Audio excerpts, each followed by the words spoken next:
வணக்கம். Welcome to English கலாட்டா. இன்னைக்கு நம்ம பார்க்க போகிற வார்த்தை மஸ்ட். மஸ்ட் அப்படிங்கிறது இங்கிலீஷில் ரொம்ப அதிகமாக பயன்படுத்தக்கூடிய ஒரு வார்த்தை. அதே மாதிரி இது அதிகமாக ஷுட் அப்படிங்கிற வார்த்தையோட நம்ம கன்ஃபியூஸ் பண்ணிப்போம். இந்த வீடியோவில் மஸ்ட் அப்படிங்கிறது என்ன, அதை எங்கே பயன்படுத்தணும், எங்கெல்லாம் ஷுட்டுக்கு பதிலாக மஸ்ட்டை பயன்படுத்தக்கூடாது அப்படிங்கிறத நம்ம குவிக்காக பார்க்கலாம் வாங்க. You must brush your teeth daily. நீங்கள் தினமும் பல் துலக்க வேண்டும். I must remember to buy milk. நான் பால் வாங்க நினைவில் கொள்ள வேண்டும். ஸோ இந்த மாதிரி வாக்கியங்கள்ட்ட தான் நம்ம பொதுவாக மஸ்ட் அப்படிங்கிறத பயன்படுத்துவோம். நீ இதை செய்ய வேண்டும், நான் இதை செய்ய வேண்டும், அதாவது அட்வைஸ் கொடுக்கறது. இந்த மாதிரி வாக்கியங்கள்ட்ட தான். இதுக்கு மஸ்ட் மட்டும் கிடையாது, ஷுட் அப்படிங்கிற வார்த்தையும் நம்ம இதே மாதிரி சென்டென்சஸ்க்கு பயன்படுத்தலாம். உதாரணத்துக்கு, you should send the email சூன்.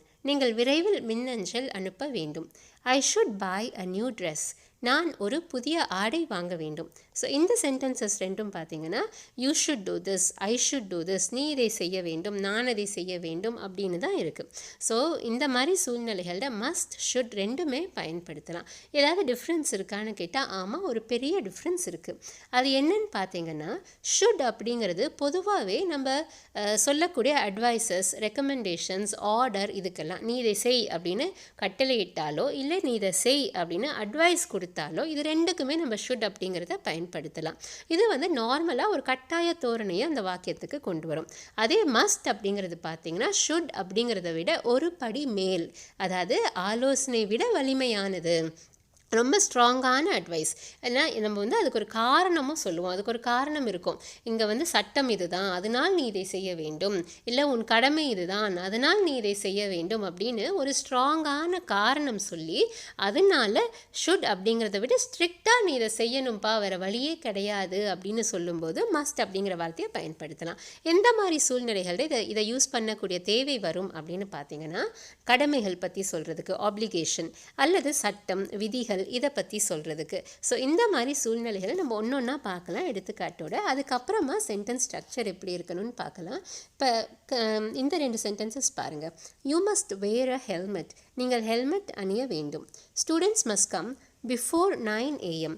மாணவர்கள் காலை 9 மணிக்கு முன் வர வேண்டும். ஸோ இந்த 2 வாக்கியங்களுமே விதிகள், சட்டங்கள், இதை பற்றி சொல்லுது. So you must where a helmet. ஏன் நீ ஹெல்மெட் வேர் பண்ணணும்? ஏன்னா இங்கே சட்டம் அதுதான். ஸோ அதனால தான் நம்ம மஸ்ட் அப்படிங்கிற ஸ்ட்ரிக்டான டோனில் சொல்கிறோம். இப்போ ஷுட் யூஸ் பண்ணால் இது எப்படி இருக்குன்னு பார்க்கலாம். You should where a helmet. It is unsafe to drive without a helmet. அதாவது நம்ம என்ன சொல்கிறோம், நீ ஹெல்மெட் அணிய வேண்டும்.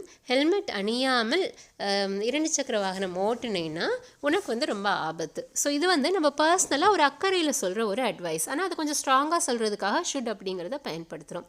அதே இந்த சென்டென்ஸ் பார்த்தீங்கன்னா, you must where a helmet. It is compulsory from today. இன்னையிலேருந்து ஹெல்மெட் அணிவது கம்பல்சரி. ஸோ இது நாட்டோட சட்டத்தை சொல்லுது. அதனால வேறு வழியே இல்லை, நீ கண்டிப்பாக ஹெல்மெட் அணியணும் அப்படின்னு ரொம்ப ரொம்ப ஸ்ட்ரிக்டான ஒரு டோனில் நம்ம சொல்கிறோம். அதனால இங்கே மஸ்ட் அப்படிங்கிறது தான் அதை விட பொருந்தும். ஸோ ஷுட் அப்படிங்கிறது நார்மல் அட்வைசஸ்க்கு ஓகே. அதே மஸ்ட் அப்படிங்கிறது லா, அதனால நம்ம ரொம்ப ஸ்ட்ரிக்டாக அதை சொல்கிறோம். இப்போ அதே மாதிரி கடமைகளை உணர்த்துறதுக்கு we must stop air pollution. அதே மாதிரி ஸ்கூல்ஸ் மஸ்ட் ரெஸ்பெக்ட் சில்ட்ரன். இந்த 2 சென்டென்சஸ்லேயுமே நம்ம we should stop air pollution, schools have to respect children அப்படின்னு நம்ம சொல்லலாம். பட் இங்கே மஸ்ட் அப்படிங்கிறத எப்போ நம்ம பயன்படுத்துவோம்னா, ஏதாவது ஒரு விபத்து நடந்திருக்கு, இல்லை மாசு லெவல்ஸ் ரொம்ப பொல்யூஷன் லெவல்ஸ் ரொம்ப அதிகமாக இருக்குது அப்படின்னு அந்த மாதிரி ஒரு டயர் சிச்சுவேஷனில் நம்ம ரொம்ப ஸ்ட்ரிக்டாக உணர்த்தி சொல்கிறதுக்காக மஸ்ட் அப்படிங்கிறத பயன்படுத்தலாம். அதே மாதிரி அடுத்தது தேவைகளை உணர்த்துறதுக்கு we must finish the audit soon. நாம் ஆடிட்டை விரைவில் முடிக்க வேண்டும். I must leave, it is getting late. நான் கிளம்ப வேண்டும், தாமதமாகிவிட்டது. ஸோ இங்கே எல்லாமே நம்ம ஷுட் யூஸ் பண்ணலாம், இல்லை have to, has to use பண்ணலாம். ஆனால் மஸ்ட் அப்படிங்கிறத எப்போ நம்ம செலக்ட் பண்ணுவோன்னா, இல்லை நான் கண்டிப்பாக கிளம்பணும், ரொம்ப லேட் ஆயிடுச்சு அப்படின்னு ஒரு ரொம்பவே கண்டிப்பான ஒரு டோனில் சொல்கிறதுக்கு, இது தேவை அப்படின்னு சொல்கிறதுக்கு, நெசசிட்டி அப்படின்னு புரிய வைக்கிறதுக்காக நம்ம யூஸ் பண்ணுவோம். இப்போ இந்த சென்டென்ஸ் பாருங்கள், அது 2 விடமே இது கொஞ்சம் டிஃப்ரெண்ட்டாக இருக்கும். Our sales are down by 30%. எங்கள் விற்பனை 30% குறைந்துள்ளது. It must be due to COVID. இது கோவிட் காரணமாக தான் இருக்க வேண்டும்.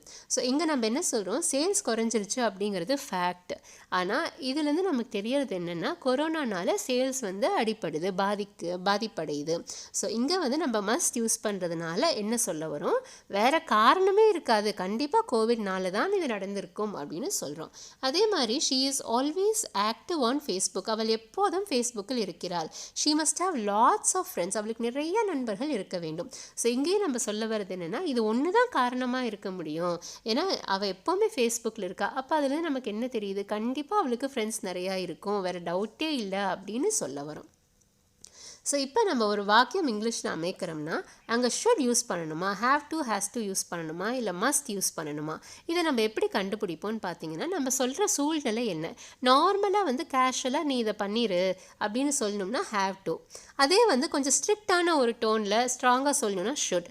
இதை விட நம்ம ஸ்ட்ராங்காக ஒரு காரணம் இருக்குது, இந்த காரணத்தினால இது சட்டம், இது கடமை, அதனால நீ செய்யணும் அப்படின்னு ரொம்பவே ஸ்ட்ராங்காக சொல்கிறோம்னா அப்போ மஸ்ட் அப்படிங்கிறது அங்கே நமக்கு சரியாக வரும். இப்போ நம்ம இந்த மஸ்ட் யூஸ் பண்ணி எப்படி சென்டென்சஸ் பண்ணுறது அப்படின்னு பார்க்கலாம் வாங்க.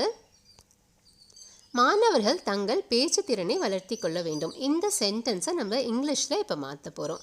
நமக்கு ஆல்ரெடி தெரியும், ஆங்கிலத்தில் நம்ம ஒரு சென்டென்ஸ் அமைக்கணும்னா அது சப்ஜெக்ட், வேர்ப், ஆப்ஜெக்ட் இந்த மாதிரி ஒரு ஃபார்மேட்டில் தான் இருக்கும். சப்ஜெக்ட் அப்படிங்கிறது என்ன, இந்த வாக்கியம் யாரை பற்றி உள்ளதோ அந்த நபர் அல்லது பொருளை குறிப்பிடக்கூடிய வார்த்தை, ஹீ, ஷீ, இல்லை ஒருத்தரோட பெயர், இதெல்லாம் வரும். வேர்ப் அப்படின்னா செயலை குறிப்பிடும் வார்த்தை, வாக், ரன், க்ரோ, டெவலப், இதெல்லாம் இம்ப்ரூவ், இதெல்லாம் வேர்ப். ஆப்ஜெக்ட் அப்படின்னா இந்த வாக்கியத்தை முழுமைப்படுத்துறதுக்கு தேவைப்படக்கூடிய அந்த டீட்டெயில்ஸ். ஸோ இப்போ நம்ம இந்த சென்டென்ஸில் பார்த்தோம்னா, மாணவர்கள் தங்கள் பேச்சு திறனை வளர்த்தி கொள்ள வேண்டும். யாரை பற்றி இந்த சென்டென்ஸ் இருக்குது, மாணவர்களை பற்றி இருக்குது. அதனால சப்ஜெக்ட் வந்து மாணவர்கள். இதை இங்கிலீஷில் மாற்றினோம்னா ஸ்டூடெண்ட்ஸ். ஸோ சென்டென்ஸோட ஃபர்ஸ்ட் வேர்ட் ஸ்டூடெண்ட்ஸ். அடுத்து வேர்ப்க்கு வரலாம். இங்கே இருக்கிற வேர்ப் வளர்த்தி கொள்ள வேண்டும். இதை இங்கிலீஷில் டிரான்ஸ்லேட் பண்ணோம்னா மஸ்ட் டெவலப். ஸோ இங்கே பார்த்தீங்கன்னா செயல் அப்படிங்கிறது டெவலப் தான், கூட மஸ்ட் அப்படிங்கிற வார்த்தையை பயன்படுத்துகிறோம். இந்த மஸ்ட்டுக்கு இணையாக ஆங்கிலத்தில் தமிழோட வார்த்தை கிடையாது. ஆங்கிலத்துக்குன்னே இருக்கிற ஒரு ஸ்பெஷல் ஃபீச்சர் இது.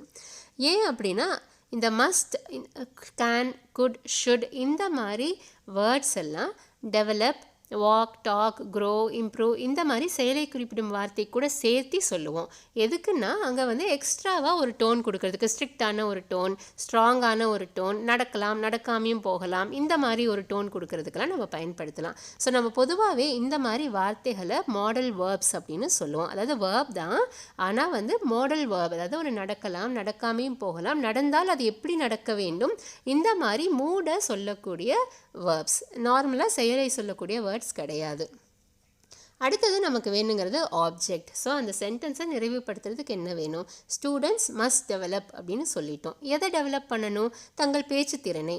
ஸோ தேர் கம்யூனிகேஷன் ஸ்கில்ஸ். அப்போ இதை ஃபுல் சென்டென்ஸாக ஃபார்ம் பண்ணோம்னா students must develop communication skills அப்படின்னு வரும். ஸோ மஸ்ட் அப்படிங்கிறதுக்கு ஆப்போசிட் வந்து மஸ்ட் நாட். மஸ்ட் நாட்னா இது you are not allowed to do this, இது நீங்கள் செய்யக்கூடாது அப்படின்னு ரொம்ப ஸ்ட்ரிக்டாக அதே மாதிரி சொல்கிறது.